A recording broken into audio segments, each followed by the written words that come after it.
Hello बच्चों, मैं हूं तापस कुमार सिंह। स्वागत है आप सभी का इस वीडियो में। इस वीडियो में आज हम लोग देखेंगे कक्षा 10 का हिंदी गोदली भाग 2 का काव्यखंड से लिया गया प्रेम आयनी श्री राधिका। तो बच्चों है पिछले वीडियोस में हम लोग जो है यहाँ तक कंप्लीट कर चुके थे, यानी कि राम बिनु बिरथ जय की जन्मा तक कंप्लीट कर चुके हैं। तो बच्चों आज हम लोग देखेंगे प्रेम आयनी श्री राधिका का व्याख्या, ठीक है, भावार्थ देखेंगे।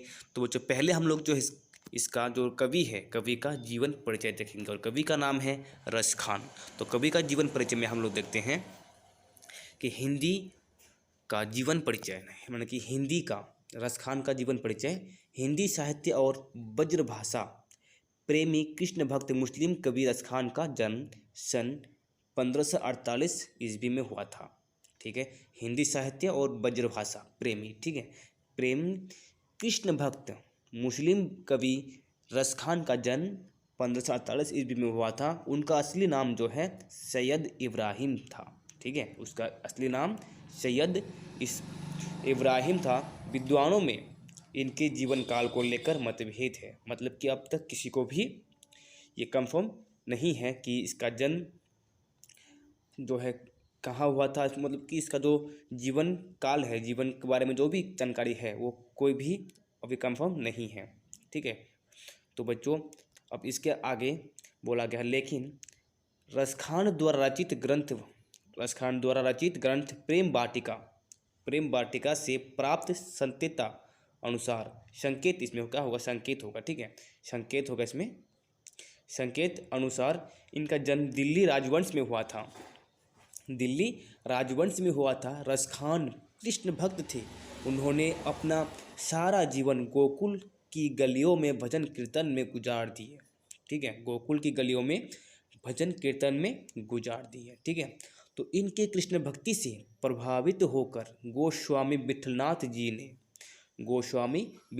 जी ने इन्हें अपना शिष्य बना लिया और वल्लभ संप्रदाय के अंतर्गत पुष्टि मार्ग की दीक्षा प्रदान की।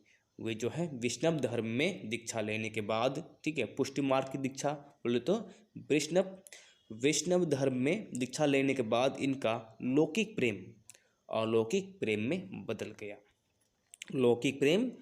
अलौकिक प्रेम में बदल गया, ठीक है। तो आगे कहता है इनमें, इनका अधिकांश जीवन वज्रभूमि पर व्यतीत हुआ है। वज्रभूमि का मतलब होता है वृंदावन, जहाँ पर राधा कृष्ण रहा करता था, ठीक है।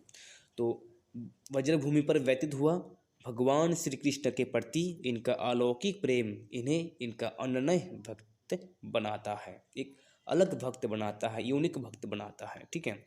तो 1614 ईस्वी में इनके अंतिम काव्यकृति प्रेम वाटिका का उल्लेख मिलता है, और इसी के कुछ वर्ष बाद लगभग 1628 ईस्वी में इनकी मृत्यु वृंदावन में हुई थी, यानी कि वज्रभूमि में ही हो गई थी, ठीक है। तो ये तो हो गया उसका जीवन परिचय, ठीक है। अब उसका देखते हैं साहित्य परिचय। ये साहित्य में अब देखो, रस खान को रस की खान कहते थे। वैसे तो इसका मूल नाम था सैयद इब्राहिम, लेकिन रस खान को रस की खान कहने की वजह से इसका नाम रस खान रखा गया है, ठीक है। इनके काव्य में भक्ति और श्रृंगार रस दोनों प्रधानता मिलती है, ठीक है। काव्य के अलावा इन्होंने पिंगल शास्त्र का भी गहन अध्ययन किया था। इनकी काव्य रचना से ऐसा प्रतीत होता है कि यह संयोग और वियोग दोनों पक्षों की अभिव्यक्ति थे। काव्य के सभी सौंदर्य गुणों का प्रयोग कर इन्होंने श्री कृष्ण के बाल रूप और यौवन के मोहक रूपों का वर्णन अपनी कविताओं में किया जाता है, मतलब कि क्या है, ठीक है, यौवन के मोहक रूपों का वर्णन अपनी कविताओं में किया है, ठीक है। और फिर आगे इसकी दो प्रमुख रचनाएं हैं, ठीक है। तो सुजान रस खान और प्रेम वाटिका। सुजान रस खान में कृष्ण की भक्ति संबंधी रचनाएं हैं। सुजान रस खान में कृष्ण की भक्ति रचनाएं हैं, संबंधी रचनाएं हैं, और प्रेम वाटिका में प्रेम निरूपण संबंधी रचनाएं हैं, ठीक है। तो इसका दो मुख्य रचनाएं हैं सुजान, रसखान और प्रेम वाटिका। ये जो है ऑब्जेक्टिव में 1 नंबर के लिए पूछता है। ठीक है बच्चों, तो अब जो रसखान की जीवन परिचय है ये भी लगभग 2 नंबर के लिए पूछ सकता है कोई को। ठीक है, तो अब आगे हैं भाषा शैली। भाषा शैली मतलब कि ये जो है किन भाषाओं में कविता लिखा करता था। ठीक है, तो इनकी भाषाओं में, इनकी रचनाओं में सरल व सहज भाषा स्वरूप का प्रयोग हुआ है। इनकी अधिकतम रचनाएं ब्रजभाषा में हैं। ठीक है, तो अब इसको जो है हम लोग जितना कुछ उसका जीवन में पढ़े अभी उस सबको हम यहाँ पे शॉर्ट में नोट किए हैं। ठीक है, तो उसका जो नाम है रसखान, उसका नाम रसखान और मूल नाम सैयद इब्राहिम, जन्म सन 1548 ईस्वी दिल्ली में और मृत्यु सन 1628 ईस्वी में ब्रज यानी कि वृंदावन में। ठीक है, गुरु गोस्वामी विठलनाथ जी और प्रमुख रचना है उसका सुजान, रसखान और प्रेम वाटिका। ठीक है, और आगे भाषा, ब्रज भाषा में इसकी कविताएं होती थी। किसकी भक्ति करता था ये? कृष्ण का भक्ति करता था।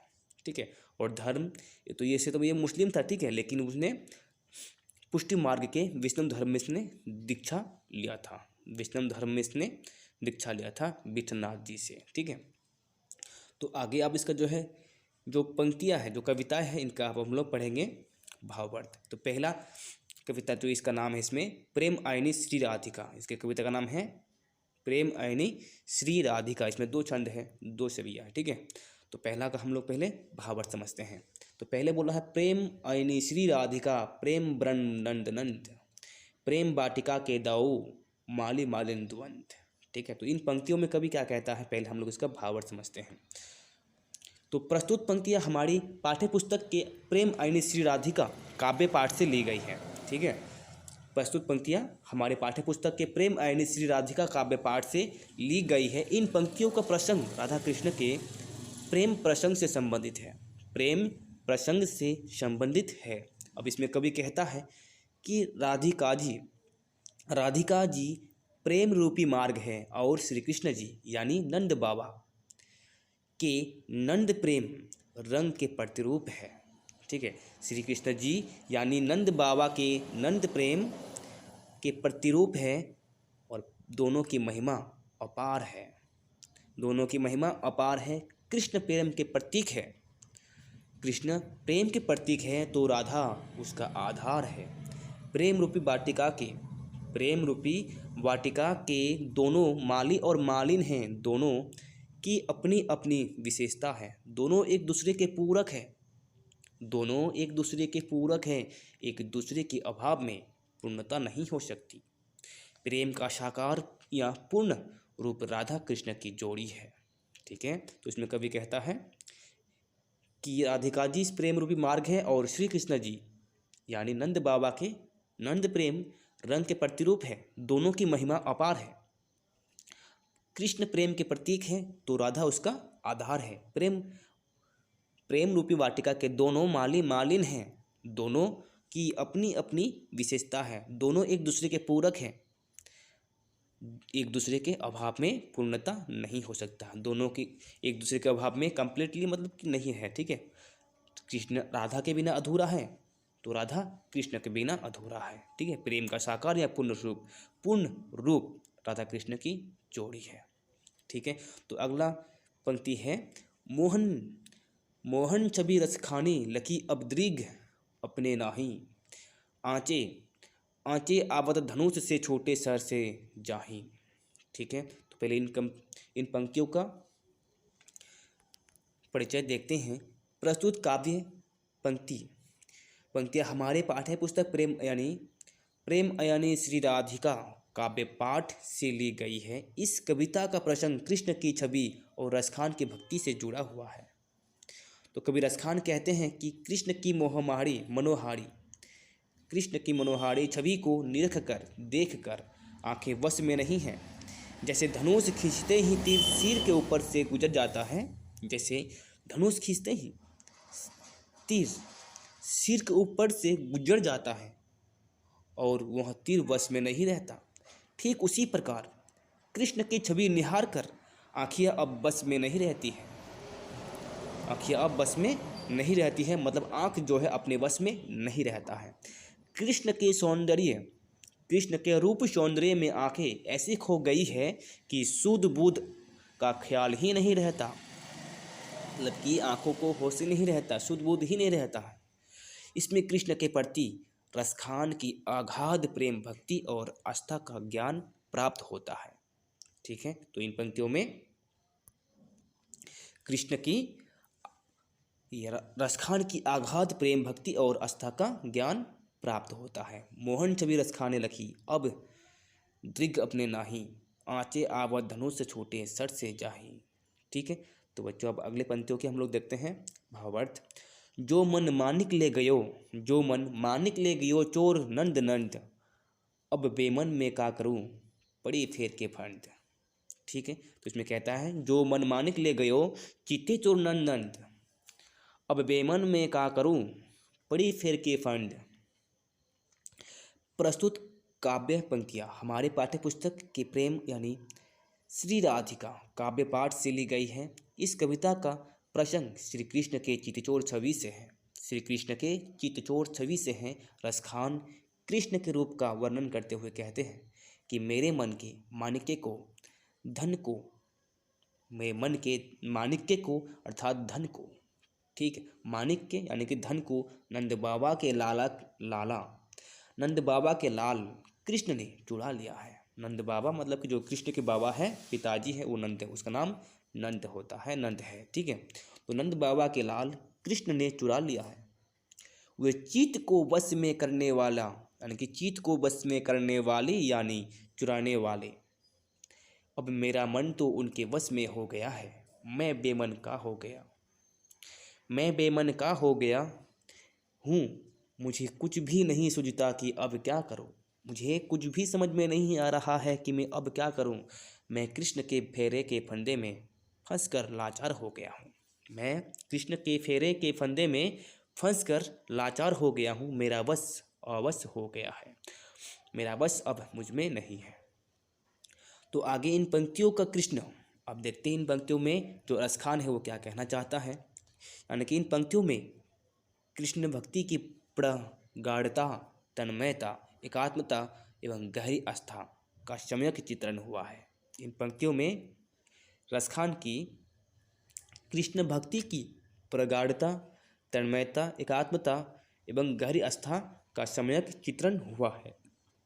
ठीक है, तो बच्चों अब फिर हम लोग आगे देखते हैं अगले पंक्तियों में कहता है प्रीतम नंद किशोर जा दिन ते नैननी लगियो, प्रीतम नंद किशोर जा दिन ते नैननी लगियो, मन पावन चितचोर पलक ओट नाही करी सको, मन पावन चितचोर पलक ओट नाही कर सको। तो इसमें प्रस्तुत काव्य पंक्तियाँ, ये जो कविता है, ये जो पंक्तियाँ है, प्रस्तुत काव्य पंक्तियाँ हमारे पाठ्य पुस्तक के प्रेम यानी श्री राधिका काव्य पाठ से ली गई है। इस कविता का प्रसंग श्री कृष्ण के प्रेम के प्रति गहरी आस्था से है। इस कविता का प्रसंग श्री कृष्ण के प्रेम, पवित्र प्रेम के प्रति गहरी आस्था से है। कवि रसखान कहते हैं कि परम प्रिय नंद किशोर से जिस दिन से आंखें लड़ी है, तो इसमें कवि रसखान कहते हैं परम प्रिय नंद किशोर से जिस दिन से आंखें लड़ी है या लगी है, उनके पवित्र मन ने चित्त को चुरा लिया है, उनकी छवि को पलकों की ओट से दूर नहीं किया जा सकता।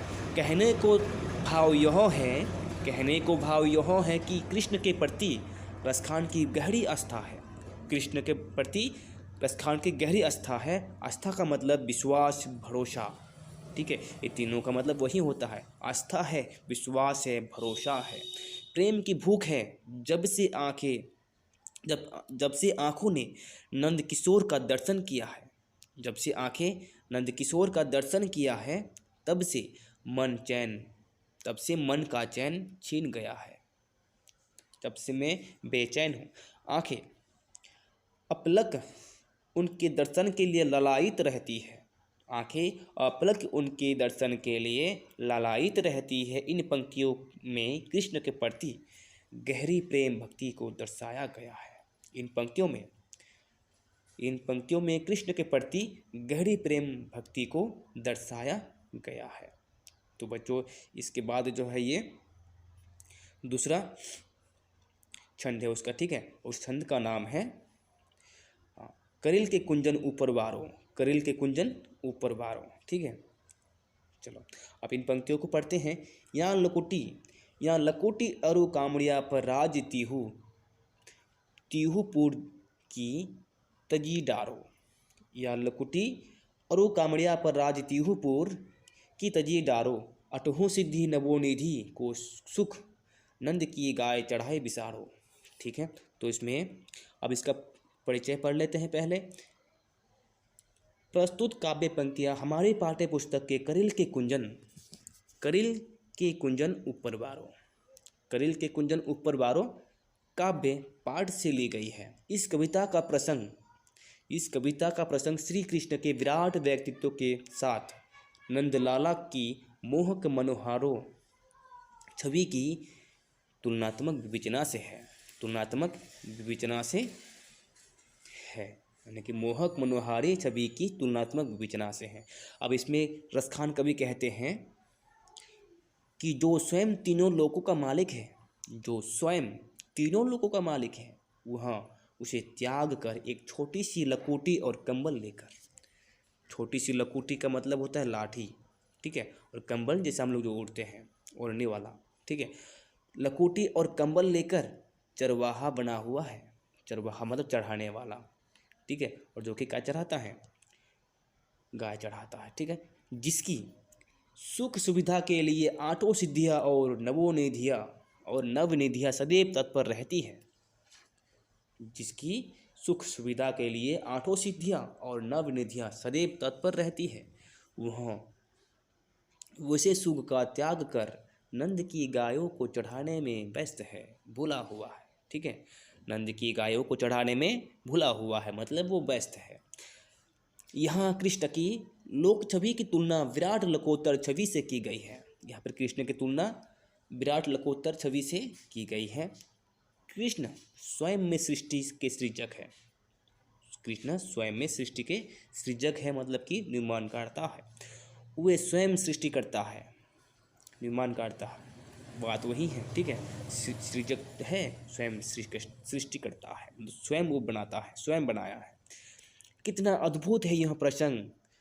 कृष्ण अपने विराट व्यक्तित्व को भुलाकर सरल सहज मनमोहक छवि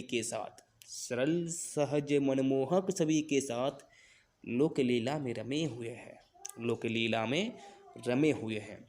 वे लकोत्तर सुख सुविधाओं को भुलाकर लोक जगत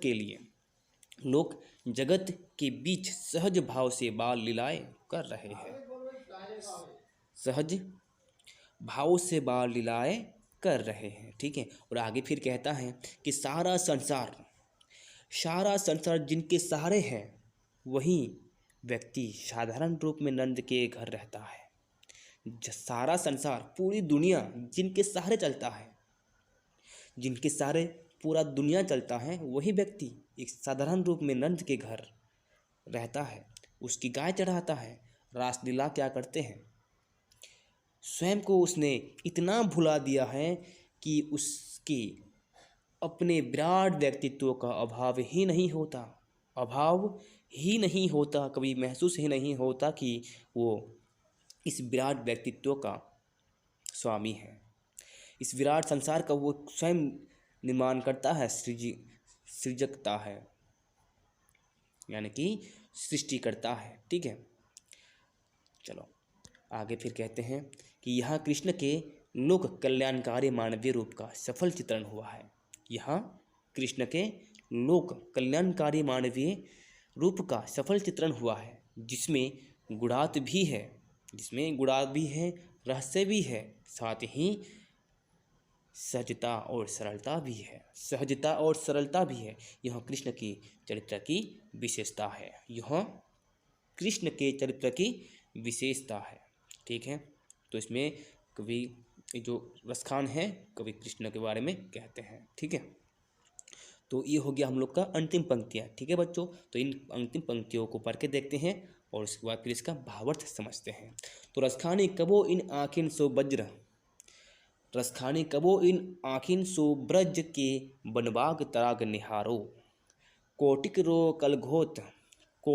कलधोत के धाम करिल के कुंजन ऊपर वारो। इसमें कवि फिर से पढ़ते हैं इसको। कवि क्या कहना चाहता है? रसखानी कवि इन आखिन सो ब्रज के बनबाग त्राग निहारो। कोटिक रो कलधोत के धाम करिल के कुंजन ऊपर वारो। तो इन पंक्तियों का हम लोग पहले परिचय देखेंगे। प्रस्तुत काव्य पंक्तियाँ हमारे पाठ्य पुस्तक के करेल कुंजन ऊपर वारो काव्य पाठ से ली गई है। इन काव्य प्रसंग वज्र भूमि की महिमा से जुड़ा हुआ है। इन काव्य प्रसंग वज्रभूमि की महिमा से जुड़ा हुआ है। वज्रभूमि मतलब वृंदावन की जो महिमा है उससे जुड़ा हुआ है। अब कवि वज्रभूमि की महिमा का गुणगान करते हुए काव्य रचना करता है और कहता है कि रसखान नानक कवि यानी स्वयं कब अपनी आँखियों से ब्रज भूमि का दर्शन करेगा। रसखान नानक कवि यानी स्वयं कब अपने आँखियों से ब्रज भूमि का दर्शन करेगा और स्वयं को धन्य धन्य समझेगा। रसखान के मन के भीतर एक व्याग्रता है, अकुलता है, तड़प है, बेचैनी है। वज्रभूमि के सौंदर्य को देखने की, परखने की, उस भूमि के बागों, बनों, तालाबों के दर्शन करने की। इसमें कभी रसखान के मन के भीतर एक क्या है? व्याग्रता है, मतलब अकुलता है, यानी कि तड़प है, बेचैनी है। क्या करने की? वज्रभूमि के सौंदर्य को देखने की, परखने की, उस भूमि के बागों, बनों, तालाबों के दर्शन करने की। ठीक, इस प्रकार महाकवि रसखान ब्रजभूमि राधा कृष्ण में मानते हुए उसके प्रति अगाध आस्था और श्रद्धा रखते हैं। अगाध मतलब जो कभी घात न होने वाला, ठीक है, जो घात नहीं हो सकता, उसका अगाध आस्था और श्रद्धा रखते हैं। साथ ही उसकी पवित्रता, श्रेष्ठता और सौंदर्य के प्रति एक निर्मल भाव रखते हैं। करोड़ों इंद्र के धाम ब्रजभूमि के कोटों की बगीचों पर न्योछावर है। मतलब कि इस तरह का जो है करोड़ों धाम, यानी कि इंद्र के करोड़ों धाम वज्रभूमि के कोटों की बगीचा पर न्योछावर है। वज्रभूमि यानी कि ब्रजभूमि राधा कृष्ण की लीला स्थली है। ब्रजभूमि राधा कृष्ण की लीला स्थली है। कीड़ा क्षेत्र परम धाम है, सिद्ध लीला धाम है। ठीक है, कीड़ा क्षेत्र है, परम धाम है, सिद्ध लीला धाम है। तो बच्चों ये हो गया इस कविता का भावार्थ। ठीक है, इस कविता में 2 छंद है। एक छंद का नाम है प्रेम यानी श्री राधिका और दूसरी छंद का नाम था करिल के कुंजन ऊपर वारो। ठीक है बच्चों, तो जो हम लोग फिर अगले वीडियो में देखेंगे इस काव्य का जितने भी क्वेश्चन आंसर हैं, जितने प्रश्न उत्तर बन सकते हैं, हम लोग उसको नेक्स्ट वीडियो में देखेंगे। तो बच्चों बस इस वीडियो में इतना ही। अगर आप लोग हमारी इस वीडियो को नहीं लाइक किए हैं अब तक तो लाइक कीजिए और कमेंट कीजिए। अगर आप लोग का मन में कोई भी डाउट हो तो बच्चों अगर आप इस वीडियो में नए हैं या फिर हमारे यूट्यूब चैनल में नए हैं तो सब्सक्राइब कीजिए और बेल आइकन को जरूर दबाइए और अपने दोस्तों को भी शेयर कीजिए। तो दोस्तों थैंक्स फॉर वाचिंग।